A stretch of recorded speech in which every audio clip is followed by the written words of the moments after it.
Hello doctor Harsh, how are you? I am good, thank you.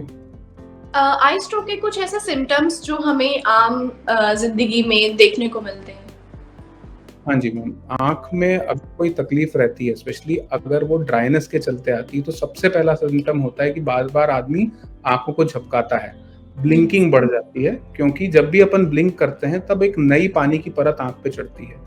Body को जब ये realise होता है कि सतह सूख रही है, तो वो आपकी इनवॉलंटरी आँखों की ब्लिंकिंग बढ़ा देता है। तो ये पहला साइन है कि आँखों में शायद पानी की कमी हो रही है। आपने जी। नोटिस किया होगा कि जो लोग टू व्हीलर्स बहुत तेज चलाते हैं या बिना कोई गॉगल लगा के चलाते हैं, उनको बार-बार ब्लिंक करना पड़ता है जस्ट टू जी। Maintain the eye cover in front of the eye, the tear cover. दूसरा आँखों के अंदर चुभन मचना, कुछ ऐसा लगना कि आँख के अंदर गया हुआ है, लाली कंटिन्यूअसली रहना, पानी एक्सेसिव निकलना, क्योंकि बॉडी एक डिफेंस मैकेनिज्म होता है। जैसे अपने को मुँह में मिर्ची लग जाती है तो थूक बढ़ जाती है, वैसे ही हुँ। अगर आँख को बॉडी को लग रहा है कि कोई डैमेज पहुँच रहा है, तो वो थोड़ी देर के लिए अपना पानी का प्रोडक्शन 200% बढ़ा सकता है। तो एक्सेसिव वाटरिंग होना, अनकंट्रोल्ड आँसू बहने लग जाना, ये सब अर्ली साइन्स हैं कि हीट स्ट्रोक शायद आँख में हुआ है। ओके। तो अगर आपके पास कोई ऐसा आई स्ट्रोक का केस आता है, तो उसका ट्रीटमेंट प्रोसेस क्या है? जी मैम, तो पहले तो हमको असेस ये करना है कि ये हीट स्ट्रोक छोटे टाइम से हुआ है, जैसे मैंने पहले बताया था कि कम टाइम से एक्सपोज़र है या लॉन्ग एक्सपोज़र है। ज़्यादातर जी। केस जो हमारे पास आ रहे हैं, जैसा आपने बताया गर्मी अभी ज़्यादा है, तो ये हुँ। एक्यूट या कम समय से हुए हुए हीट स्ट्रोक्स रहते हैं और यूजुअली एकदम से आपने ट्रैवल कर लिया या कोई गर्म जगहों पे चले गए, दिन में आप बाहर बैठे रह गए खुले आसमान में, तो ऐसे लोगों को ज़्यादा होता है। तो इनको सबसे पहले तो हम एक पूरे टेस्ट जो हम हॉस्पिटल में करते हैं वो करे जाते हैं कि पहले तो विज़न जाँचा जाता है कि उनकी नज़र कहीं कम तो नहीं हुई है ट्रांज़िएंटली। चश्मे का नंबर अगर है तो वो असेस करके देखा जाता है कि कहीं चश्मे से उनको जितना पहले दिख रहा था उतना दिख रहा है कि नहीं। आँख के प्रेशर्स वगैरह लिए जाते हैं। फिर एक डॉक्टर आपका असेसमेंट करता है, जिसमें एक माइक्रोस्कोप द्वारा आपकी आँख की सतह की जाँच करी जाती है कि उसमें लाली कितनी है। आँख के ऊपर एक पतली चमड़ी होती है जिसको कंजंक्टिवा बोलते हैं। उसमें कोई सूजन के निशान या कोई बदलाव तो नहीं है। आँख की पानी की परत कितनी मोटी है, कहीं पानी कम तो नहीं बन रहा है आँख में। ये सब चीज़ें जाँच करी जाती हैं और उसके बाद एक निष्कर्ष पे पहुँचा जाता है और उस हिसाब से ट्रीटमेंट दिया जाता है। ओके, तो इस ट्रीटमेंट को कितना टाइम लगता होगा ठीक होने में?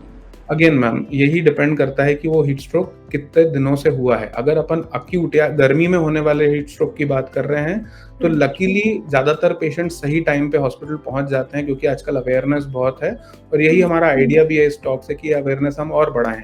तो सही टाइम पे अगर पेशेंट आ जाता है, तो 1 आध हफ्ते के अंदर हम उनको अच्छे से ट्रीटमेंट करके रिलीफ दिला सकते हैं, बनिस्बत वो सही टाइम पे हॉस्पिटल पहुँचे।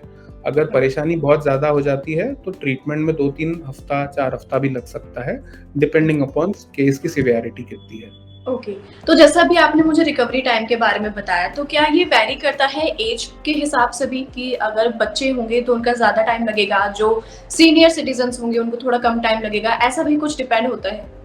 जी, आप सही बोल रहे हैं मैम। यूजुअली जैसे-जैसे उम्र बढ़ती है, आँखों में पानी का सृजन वैसे ही कम होता जाता है। तो जैसे अपन ने पहले बात करी थी कि ड्राइनेस जिस आँख को पहले से रहेगी, उसको हीट स्ट्रोक का खतरा और सिवियरिटी ऑफ सिम्पटम्स भी ज़्यादा रहेंगे। तो जी। एल्डरली लोगों में ऐसा देखा जाता है कि भले ही हम ट्रीटमेंट जल्दी भी शुरू करें, तब भी हुँ। Recovery times as compared to children ज़्यादा रहते हैं और बच्चों में थैंकफुली ये सिम्पटम्स कम ही आते हैं और आते भी हैं तो माइल्ड टाइप के ही आते हैं, बनिस्बत उनको बहुत ज़्यादा सन एक्सपोज़र ना हुआ हो। ओके।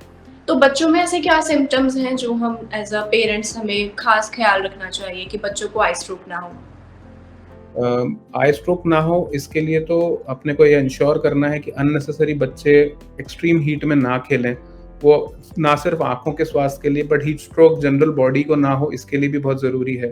जी। अगर बच्चे बाहर खेलने जा रहे हैं, जैसे बहुत जगह पर समर कैंप्स वगैरह या खेल की एक्टिविटीज़ हो रही होती हैं, तो जी। आजकल यूवी प्रोटेक्टेड ग्लासेस वगैरह हम सजेस्ट करते हैं। अगर वो कोई गेम्स खेल रहे हैं या ओपन स्काई में काम कर रहे हैं, तो प्रोटेक्टिव गॉगल्स, कैप्स जिससे आँखों का शेल्टर हो सके, ये सब रिकमेंडेड रहेगा और इन सब का एक्सपोज़र मिनिमम जितना रहे उतना हम रिकमेंड करेंगे। कोशिश करके 11 बजे से पहले और दोपहर को 4 बजे के बाद ही बच्चों को घर से बाहर भेजना रिकमेंडेड रहता है। फर्स्ट साइन्स यही रहेंगे कि बच्चे आपको आके बोलेंगे कि मेरे को आँख में कुछ गया हुआ महसूस हो रहा है, आँख में लाली आ रही है, बच्चा हुँ। खुजाएगा, इनसिग्निफिकेंटली रोज के मुकाबले ज़्यादा खुजाएगा, तो ये सब साइन्स है कि उनको शायद हीट स्ट्रोक का प्रॉब्लम आँख में हुआ हो।